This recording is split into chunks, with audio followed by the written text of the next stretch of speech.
ఓం నమః శివాయ. శ్రీ గురుభ్యో నమః.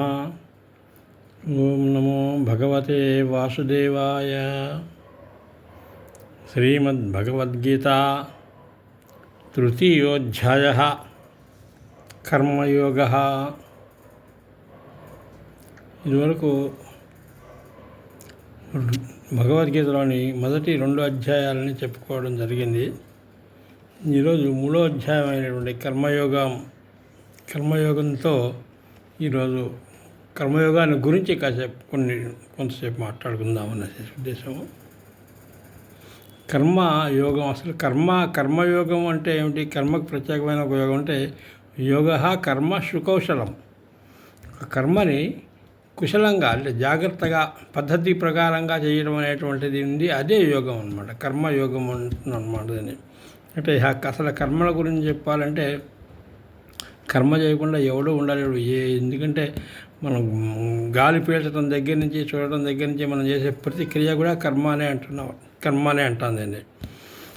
ఈ కర్మలు స్థూలంగా 4 రకాలైనటువంటి కర్మలు ఉన్నాయి. నిత్యకర్మ, నైమిత్తిక కర్మ, కామ్యకర్మ, నిషిద్ధ కర్మ.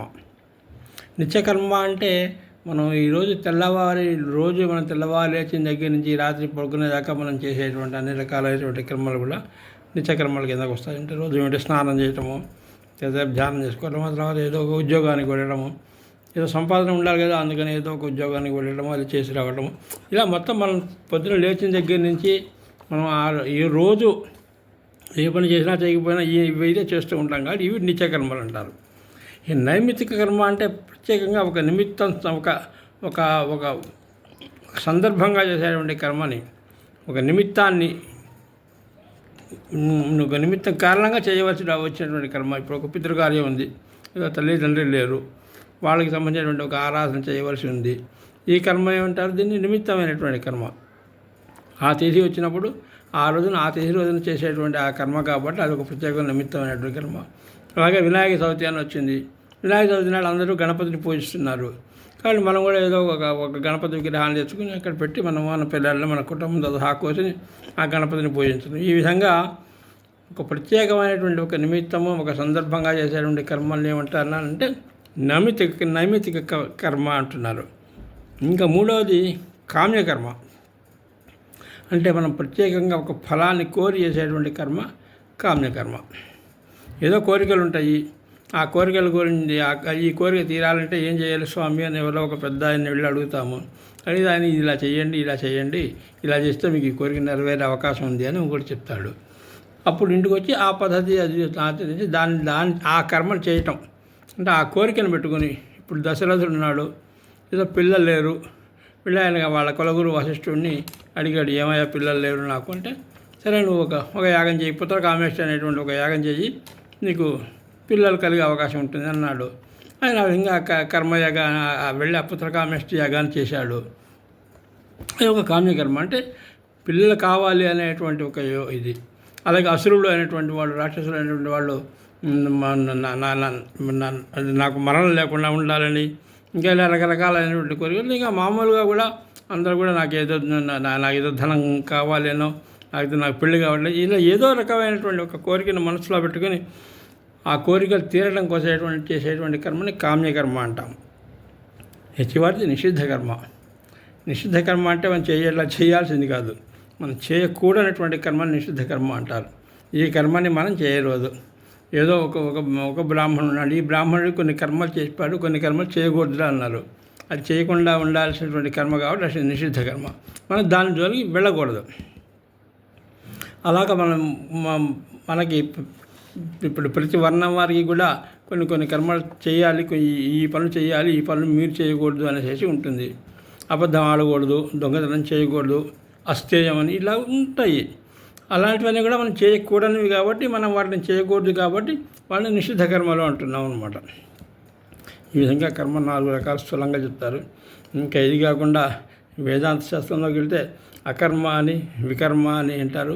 సరే, సుకర్మ అనేటువంటి మంచి కర్మని సుకర్మ అని అంటారు.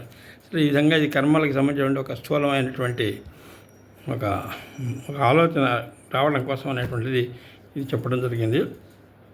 ఇక భగవద్గీతకి సంబంధించిన వరకు ఈ కర్మయోగం అనేటువంటిది మూడవ అధ్యాయం భగవద్గీతలో 3వ అధ్యాయం కర్మయోగం అని చెప్పారు. ఈ కర్మయోగం ఏమిటంటే అర్జునుడికి మనం అనుకున్నాం కదా, అర్జునుడు నేను అసలు ఈ యుద్ధం, ఈ బంధువులు వీళ్ళందరినీ చంపడం, వీళ్ళందరినీ చంపి వచ్చేటువంటి రక్తపు కూటుతో నాకు ఏమీ అక్కర్లేదు, రాజ్యం వద్దు, ఏమి అక్కర్లేదు అనేసి ఆయన బాణము, ధనస్సు అవన్నీ కూడా అక్కడ పారేసి కూర్చున్నాడు. అప్పుడు ఆ సందర్భంగా ఆయన చెప్తూ సాంఖ్యయోగం ముందు జ్ఞానాన్ని గురించి చెప్పాడు. ఆ తర్వాత ఇప్పుడు కర్మయోగం. కాబట్టి ఈ కర్మయోగం యొక్క ప్రధానమైన విషయాలు ఏమిటంటే కర్మ బంధనం కలిగించకుండా ఉండాలి అంటే కర్మ యందు అనాసక్తితో, అంటే ఒక నిష్కామంగా, ఒక కోరిక లేకుండా కర్మ కనుక చేసినట్లయితే ఆ కర్మనికి ఏ విధమైనటువంటి బంధనాన్ని కలిగించేటువంటి అవకాశం ఉండదు, అలాంటి అవకాశం లేదు. కాబట్టి ఇలాంటి దీన్నే యజ్ఞం, ఇది కర్మ, ఇలా చేసేటువంటి కర్మను యజ్ఞం అనే అంటారనమాట. యజ్ఞం అనగానే హోమము, ఒక హోమగుండము, కట్టెలు అవన్నీ అలా కాకుండా కర్మ సుకర్మ, ఇందాక చెప్పాను కదా, కర్మ యోగం అనేటువంటి కర్మ సుకౌశలం అనేసి అన్నారు. ఈ విధంగా కర్మలు చేయటం అనేటువంటిది ఎవరికైనా అవసరమే. భగవంతుడు కూడా, కృష్ణుడు కూడా, నేను కూడా కర్మ చేస్తూనే ఉన్నాను. ఈ లోకంలో ఉన్నప్పుడు పెద్దవాళ్ళు ఏం చేస్తే చిన్నవాళ్ళు అది దాన్ని అనుసరిస్తూ ఉంటారు. కాబట్టి నేను కూడా కర్మ చేస్తూనే ఉంటాను. కర్మ చేయకుండా ఎవరు ఉండలేరు. నేను కూడా లోక సంగ్రహార్థం, లోకాన్ని రక్షించడం కోసం దేని గురించి అయినా లోకాన్ని మేలు చేయడం కోసం కానీ అందుకే కర్మ నేను కూడా చేస్తూనే ఉంటాను. కాబట్టి జ్ఞాని అయినా కూడాను నేను జ్ఞానం వచ్చేసింది నాకు, కాబట్టి నేనేం చేయను, నేను ముక్కు మూసుకొని కూర్చుని మౌనంగా ఉంటానని కాదు. ఎవరు కూడా, అందరూ కూడా అసలు ఇంకోటి ఉంటే కర్మ చేయకుండా ఉంటే అసలు వాళ్ళ జీవితం కూడా నడవదు కదా. కాబట్టి కర్మ చేస్తూనే ఉండాలి ఎవరైనా అని చెప్తున్నాడు. ఇందులో ఈ అధ్యాయంలో అజ్ఞాని ఎలా ఉంటాడు, జ్ఞానం ఉన్నవాడు ఎలా ఉంటాడు అనేటువంటి లక్షణాలని చెప్తూ మనం ఏ విధమైన కోరిక లేకుండా మనం కర్మ ఆచరించాల్సి ఉంటుంది అనేటువంటి విషయాన్ని, అలాగే కామము, క్రోధము ఇవన్నీ అంటే ఇట్లా, వీటిని ఏ విధంగా మనం తట్టుకోవాలి అనేటువంటి విషయాలన్నీ కూడాను ఈ యోగంలో ఆయన చెప్పారనమాట. ఇంతకీ అసలు ఈ యోగంలో ఇంతకుముందు నువ్వు స్థితప్రజ్ఞుడిగా ఉండాలి అని చెప్పినప్పుడు అర్జున స్థితప్రజ్ఞుడి యొక్క లక్షణాలు ఏమిటి, స్థితప్రజ్ఞుడు అనేటువంటి వాడు ఎలా ఉంటాడు అని కొన్ని ప్రశ్నలు వేసినప్పుడు ఆ స్థితప్రజ్ఞుడి యొక్క లక్షణాలు అవన్నీ కూడా ఆయన చాలాసేపు బ్రాహ్మణ స్థితి ఎలా ఉంటుంది, జ్ఞానం యొక్క అనుభవం ఎలా ఉంటుంది, ఇలాంటివన్నీ కూడా ఆయన చెప్పాడు. అందువల్ల వెంటనే ఇప్పుడు అడుగుతున్నారు అన్నమాట అర్జునుడు, ఏమిటి మరి జ్ఞానం ఇంత గొప్పదైంది కర్మకంట అనుకున్నప్పుడు నాకు ఈ యుద్ధం చేయమని ఇప్పుడు ఎందుకు చెప్తున్నావు, నువ్వు అనవసరంగా నన్ను యుద్ధంలోకి ఎందుకు దించుతున్నావు? జ్యాయసీ చేత్ కర్మణస్తే మతాబుద్ధిర్జనార్దన తత్ కిం కర్మని ఘోరే మాం నియోజేసి కేశవ. ఇప్పుడు నువ్వు ఈ బుద్ధి జ్ఞానం అనేటువంటిది కర్మకంట ఎక్కువ శ్రేష్టమైంది అని నువ్వు అనుకున్నట్లయితే అప్పుడు నన్ను ఎందుకు ఈ భయంకరమైన ఈ యుద్ధం అనేటువంటి కర్మలో దించుతున్నావు, ఎందుకు అనేసి ఆయన ఈ ప్రశ్న వేసి అర్జున భోవాచ. ఇది అర్జునుడు ఈ కర్మయోగం ఈ శ్లోకంతో ఆరంభమవుతుంది అన్నమాట. జ్యాయసీ చేత్ కర్మణస్తే మతాబుద్ధిర్జనార్దన తత్ కిం కర్మని ఘోరే మాం నియోజేసి కోశ. ఇలాంటి ఘోరమైన కర్మలో నన్ను ఎందుకు ప్రవేశపెడుతున్నావు? ఇంకా ఏం చెప్తున్నాడు, యామిశ్రేణేవ వాక్యేన బుద్ధి మోహయసేవమే తదేకం వద నిశ్చిత్య ఏన శ్రేయోహమప్నుయాన్. నువ్వు నన్ను కాసేపు అది ముఖ్యము, కాసేపు కర్మ గొప్పదంటావు, కాసేపు జ్ఞానం గొప్పదంటావు, ఇలా అది కాసేపు దాని గురించి, కాసేపు దీని గురించి చెప్తున్నాను, నువ్వు కొంచెం కన్ఫ్యూజ్ చేస్తున్నావు, అంటే కలవర పెడుతున్నావు. కాబట్టి ఈ రెండులో ఏదో ఒకటే నాకు ఇది చెయ్యి అని చెప్పి నేను ఖచ్చితంగా చెప్పి, అంతేగాని ఈ రెండు చెప్పి నన్ను కన్ఫ్యూజ్ చేయక, నన్ను ఇదిలో పెట్టగా అని చెప్పి అడుగుతున్నాను. అప్పుడు భగవానుడు మళ్ళా 3వ శ్లోకం, లోకేస్మిన్ ద్వివిధా నిష్ఠ పురా ప్రోక్తామయానఘ జ్ఞానయోగేన సాంఖ్యానాం కర్మయోగేన యోగినాం. పూర్వం లోకంలో నేను 2 రకాలైనటువంటి రెండు రకాలైనటువంటి మార్గాన్ని, 2 రకాలైనటువంటి నిష్ఠల గురించి నేను చెప్పాను. అందులో ఏంటంటే సాంఖ్యానాం సాంఖ్యులకు జ్ఞాన మార్గావలంబులకి అయినటువంటి వాళ్ళకి జ్ఞానయోగాన్ని, యోగులు అయినటువంటి వాళ్ళు కర్మ మార్గాన్ని అవలంబించేటువంటి వాళ్ళకి కర్మయోగం అనేటువంటి 2 రకాలైనటువంటి అనుష్ఠానాలు నేను చెప్పాను. సాంఖ్యులు అయినటువంటి వాళ్ళంటే జ్ఞానులు. సాంఖ్యయోగం ఫస్ట్ చెప్పింది జ్ఞానాన్ని గురించి చెప్తున్నాడు కాబట్టి అది అలా చెప్పినటువంటి ఆ సాంఖ్యులు అయినటువంటి వాళ్ళకి జ్ఞానాన్ని గురించి చెప్పాను. కర్మయోగులకి నా జ్ఞానాన్ని గురించి నాకేం లేదు, నేను ఎక్కడో ఒక చోట కూర్చొని నేను యోగం చేసుకుంటాను అనేటువంటి యోగులైనటువంటి వాళ్ళ కర్మ మార్గం అవలంబించేటువంటి వాళ్ళందరికీ కూడా కర్మయోగం అని 2 నేను చెప్పాను. కాబట్టి ఈ 2 కూడా నేనే చెప్పాను అని ఆయన చెప్తున్నాడు అనమాట. నా కర్మణామనారంభై నైష్కర్మ్యం పురుషోష్ణతే నచ సన్యసనాదేవ సిద్ధిని సమధిగచ్చతి. మనుషులు ఈ కర్మలు అనేటువంటిది ఆచరించకుండా నిష్క్రియగా కూర్చుంటే వాడికి ఆత్మస్వరూపాన్ని గురించి వాటి ఏ విధమైనటువంటి జ్ఞానం కలిగేటువంటి అవకాశం లేదు. కర్మాన్ని పూర్తిగా కర్మ మానేసి కూర్చున్నంత మాత్రాన్ని వాడికైనా మోక్షం వస్తుందా అంటే అది అలా వచ్చేటువంటి అవకాశం లేదు, ఎవడు కూడా పొందలేడు అని చెప్తున్నాడు. నా కర్మణాం అనారంభం నైష్కర్మ్యం పురుషోష్ణతే నచ సన్యసనాదేవ సిద్ధిని సమధిగచ్చతి. సిద్ధి మోక్షాన్ని నచ సమధిగచ్చతి. ఎవడు ఇప్పుడు పొందలేడు అని చెప్తున్నాడు అన్నమాట. కాబట్టి కర్మలు చేయాలి, కానీ ఆ కర్మల్ని నిష్కామంగా, అంటే ఆ కర్మలేందు ఈ కర్మ యొక్క ఈ కర్మ చేస్తే ఈ ఫలం వస్తుంది, ఈ ఫలం నాకు కావాలి కాబట్టి నేను ఈ కర్మ చేస్తున్నాను అనేటువంటి ఇది లేకుండా ఈ కర్మలు నేను చేయవలసినవి, ఇవి నాకు నా వర్ణాశ్రమ ధర్మం ప్రకారంగా నేను ఈ కర్మలు నేను చేయాలని నాకు నిశ్చయించబడి ఉన్నాయి కాబట్టి ఈ కర్మలు నేను చేయాలి, ఇవి అనుకున్న ఆ విధంగా చేయడమే తప్పిస్తే ఈ కర్మల వల్ల నాకు ఏదో ప్రత్యేకమైన ఒక ఫలం కావాలి అనేటువంటి ఒక అపేక్ష లేకుండా చేసేటట్టయితే ఈ కర్మ నిన్ను బంధించదు అని చెప్పి అంటున్నారు అన్నమాట. కాబట్టి ఏంటంటే ముందు మనసును నిష్కామంగా ఉంచుకోవటం అనేటువంటిది చాలా ముఖ్యమైనటువంటి విషయం అని చెప్తున్నారు అన్నమాట. ఎందుకంటే మనకి 3 గుణాలు ఉన్నాయి లోకంలో. మూడు గుణాలు అందరికీ తెలిసినవే. సత్వ రజస్ తమో గుణాలను చేసి 3 గుణాలు చెప్తున్నారు. అసలు గుణము అంటేనే బంధము అని, గుణాలు అంటే తాళ్ళు అనే అర్థం కూడా ఉందన్నమాట సంస్కృతంలో. కాబట్టి ఈ గుణాలు ఏమేమిటి? సత్వగుణము, రజోగుణము, తమోగుణము అని.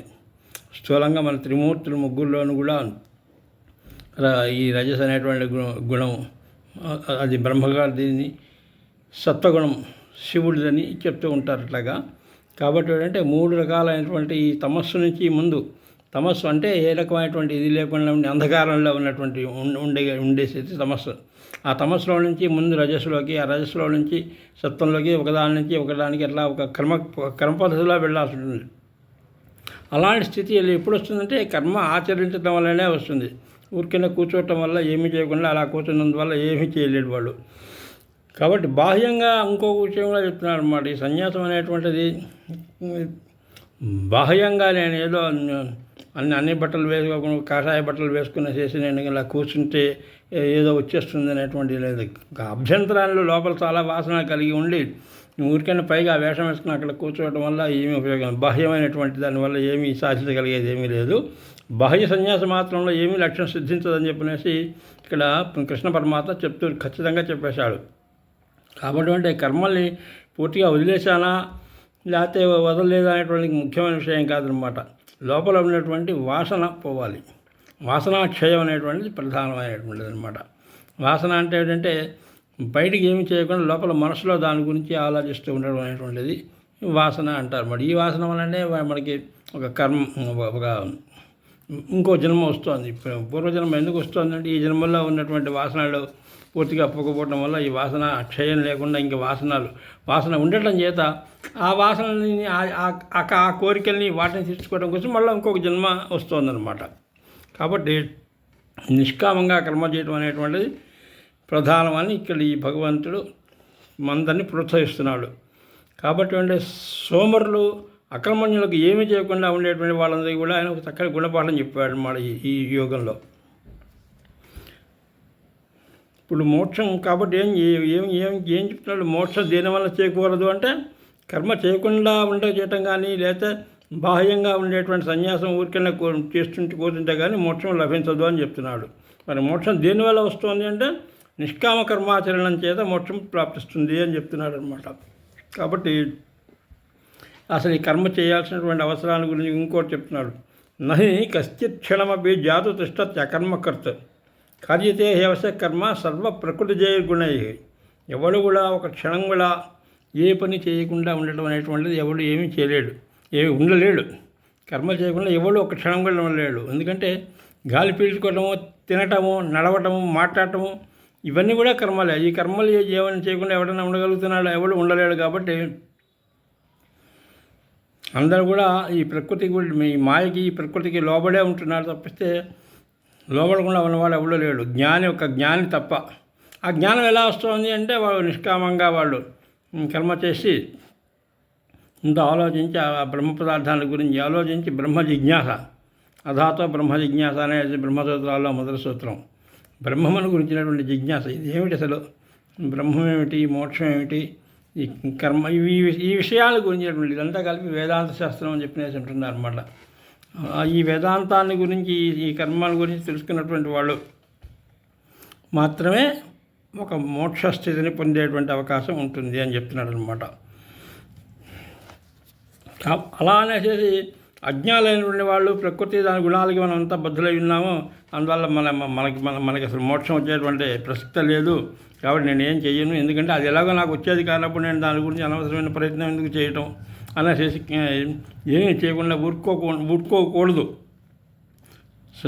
శుద్ధకర్మ అశుద్ధ కర్మలు ఆపేసేసి ఆ పుణ్యం చేత పాపాన్ని రూపుమాపి ఈశ్వరార్పణ బుద్ధితో సత్కర్మలను ఆచరించుతూ నిష్కామంగా ప్రవర్తించినట్లయితే నిర్మలమైనటువంటి స్థితి ఏర్పడి మోక్షాన్ని పొందేటువంటి అవకాశం ఉంది అని చెప్తున్నాడు. కర్మేంద్రియాన్ని సంయమ్య అస్తే మనసాస్మరన్ ఇంద్రియార్థాన్ విమూఢాత్మ మిథ్యాచార సవిచితే. మిథ్యాచారం అనేటువంటిది ఏమిటో చెప్తున్నారు వాళ్ళు. ఎవడైతే ఈ కర్మేంద్రియాలని, జ్ఞానేంద్రియాలని అన్ని అణిచిపెట్టి ఊరికే అలా కూర్చున్నాను అని చెప్తూ బయట వాడు చూసే వాళ్ళకి అంతా వాడు చాలా గొప్ప జ్ఞాని, వాడు అందుకే అలా కూర్చున్నాడు ముక్కు మూసుకుని ఉంటే ఏ రకమైనటువంటి వాడు మూఢచిత్తుడనే అంటారు తప్పిస్తే, అంటే వాడు ఒక ఫాల్స్ ఇది ఒక కపటమైనటువంటి ఆచరణతో వాడు చూడంగానే వాడు ఏదో గొప్పవాడు అనేసి అందరూ అనుకునేటట్టుగా ఉంటాడు తప్పిస్తే నిజంగా అసలు వాడు ఒక డంబాచారం అనేది అనమాట. కాబట్టి ఏంటంటే ఒక ఆధ్యాత్మికమైనటువంటి ఒక సాధన ప్రారంభించేటప్పుడు మూఢు అయినటువంటి వాడు, అంటే ఇది ముక్తిని పొందుదాము తెలుసుకుందామని అనుకునేటువంటి వాడు దాని పద్ధతిని, క్రమాన్ని తెలుసుకుని జాగ్రత్తగా కర్మ చేయాలి. పెద్దలైన మహాత్ముల వల్ల కానీ, అనుభవజ్ఞులైనటువంటి గురువుల వల్ల కానీ ఈ సాధన ఎలా చేయాలి, ఇంద్రియ నిగ్రహం మటుకు ఒక అవసరమైనటువంటి సూత్రాన్ని గ్రహించి ఆ వరుసలో దాన్ని తెలుసుకుని ఊరికనే మనసులో మా ఇంద్రియాలన్నిటి కూడా మనసుతో అడిచిపెట్టి అలా కూర్చోవడం అని కాకుండా దాని లోతుపాతులు తెలుసుకొని వ్యవహరించి ఎలా వెళుతూ ఉండొచ్చు అని వెళ్ళాలి అని చెప్పని గీతలో ఆయన కృష్ణుడు చెప్తున్నాడు. ఇలా చాలా చోట్ల ఆయన మనల్ని హెచ్చరిస్తూనే ఉంటాడు. ఊరికనే ఏదో బయటికి షో చేయటం కాదు, నిజంగా నువ్వు మనసులో ఈ మనసుని, నీ ఇంద్రియాలని, మన ఇంద్రియాల కన్నా మనసు గొప్పది అనేసి, మనసు కన్నా బుద్ధి గొప్పది అని ఈ విధంగా ఆ ఇంద్రియాలని మనసుతో నిగ్రహించి పెట్టి ముందుకు వెళ్ళవాలి అని చెప్పినేసి చెప్తున్నాడు అనమాట ఆయన. ఇంద్రియాలకి స్వతహాగా వాటి విషయాన్ని అనుభవించే శక్తి కానీ ఏమీ లేదు. మనసులో చేరినప్పుడే వాటికి ఆ శక్తి ఏర్పడుతుంది. కాబట్టి మనసుతో సహా ఇంద్రియాలను నిగ్రహించడం వల్ల ఒక ప్రయోజనం ఉంటుంది. కానీ మనసుని ఊరికన్నా వదిలిపెట్టేసేసి ఇంద్రియాలు నిగ్రహించుకుని నేను చూడండి నా కాళ్ళజేతులతో కానీ వాటితో ఏమీ చేయటం లేదు అనేసి అని కాదన్నమాట. ముందు మనసును నిగ్రహించి ఈ మనసుతో ఇంద్రియాలను నిగ్రహించాలి అని చెప్తున్నాడు అనమాట. ఇంద్రియాన్ని మనసా నియమ్య ఆరభతే అర్జున కర్మేంద్రియై కర్మయోగం అసక్తస్య విశిష్యతే. అర్జున, ఎవడైతే ఈ ఇంద్రియాలన్నింటినీ కూడా మనస్సుతో నియమించి వాటితో ఈ కర్మయోగాన్ని ఆచరిస్తున్నాడో వాడు ఉత్తముడు అని చెప్పినేసి చెప్తున్నాడు అనమాట ఆయన. ఈ విధంగా నియతం కురు కర్మత్వం కర్మజ్యాయో హ్యకర్మణ శరీరయాత్రాపిచతే అప్రసిద్ధేది అకర్మణ. నువ్వు కర్మ చేయకపోవడం వల్ల నీ దేహయాత్ర కూడా నువ్వు సిద్ధించదు. నేను రోజు నువ్వు చేయవలసింది కూడా ఏమీ సిద్ధించదు. కాబట్టి నువ్వు కర్మ చేయవలసిందే అనేసి నువ్వు చేస్తూ ఉండాల్సిందే. నువ్వు నీకు శాస్త్రముల చేత నీకు ఏ కర్మ అయితే నీకు నియమించబడిందో ఆ కర్మని నువ్వు చేస్తూనే ఉండాలి అని చెప్పినేసి ఆయన చెప్తున్నాడు అన్నమాట. ఎందుకు ఇలా చెప్పాడంటే నేనేం చేయాలి అనేటువంటిది నాకు ఖచ్చితంగా ఒక పద్ధతి ఏమి కన్ఫ్యూజన్ లేకుండా చెప్పమని చెప్పినసి ఆయన మధ్య అధ్యాయ ప్రారంభంలో కృష్ణుడు అడిగాడు కాబట్టి భగవంతుడు అర్జునుడు అడిగాడు కాబట్టి కృష్ణమూర్తి నియతం కురు కర్మ, నువ్వు కర్మని త్యజించకుండా శాస్త్రనియమైనటువంటి కర్మని నువ్వు చేస్తూ ఉండాలనేటువంటి స్పష్టంగా ఆయన చెప్పాడనమాట. కాబట్టి కర్మ చేయటం మేలా చేయకుండా ఉండటం మేలా అంటే చెయ్యడమే మేలు అని చెప్పినట్టు చెప్తున్నాడు. ఎలాంటి కర్మ చేయాలి అంటే శాస్త్ర నియతంగా కర్మ, నీకు నియమించబడినటువంటి నువ్వు చెయ్యాలి అని చేసి నీకు చెప్పబడినటువంటి కర్మ నువ్వు చేస్తూ ఉండాలి. ఈ కర్మ నువ్వు చేయకపోతే ఏం జరుగుతుంది అంటే కర్మ చేయకపోయినట్లయితే నీకు ఏ విధమైన చిత్తశుద్ధి ఉండదు. చిత్తశుద్ధి లేకపోయినట్లయితే నీకు జ్ఞానం కుదరదు. జ్ఞానం లేకపోతే మోక్షం రాదు. ఇంకోటి ఉంటే కర్మ చేయకపోతే నీకు దేహాత్ర కూడా తాగదు. ఎవరికైనా ఎక్కడో ఒక చోట గుడి దగ్గర ఏమి చేయకుండా అలా కూర్చుంటే ఎవరైనా వేస్తే 4 పైసలు వేస్తాడు. 4 పైసల వల్ల నీ బండి నడవదు కదా. కాబట్టి నువ్వు ఏదన్నా చేయకపోయినట్లయితే నీకు ఏ విధమైనటువంటి అటు మోక్షము రాదు, అటు ఇహము ఇటు పరము ఈ రెండు కూడా చెడుతాయి. నీకు ఊహభ్రష్టుడు అయిపోతావు. కాబట్టి నువ్వు చేయాల్సిందే. యజ్ఞార్థాత్ కర్మణో అన్యత్ర లోకోయం కర్మబంధన తదర్థం కర్మ కౌంతేయ ముక్త సంఘ సమాచర. ముక్త సంఘ అంటే సంఘాన్ని విడిచిపెట్టి నువ్వు చెయ్యాలి అని చెప్తున్నాడు అనమాట. ఫలం మీద ఆసక్తి లేకుండా నువ్వు కర్మ చేస్తూనే ఉండు అని చెప్పనేసి ఆయన చెప్తున్నాడు అనమాట. కాబట్టి ఇవాళ దీన్ని ఇక్కడ ఆపేస్తున్నాను. స్వస్తి.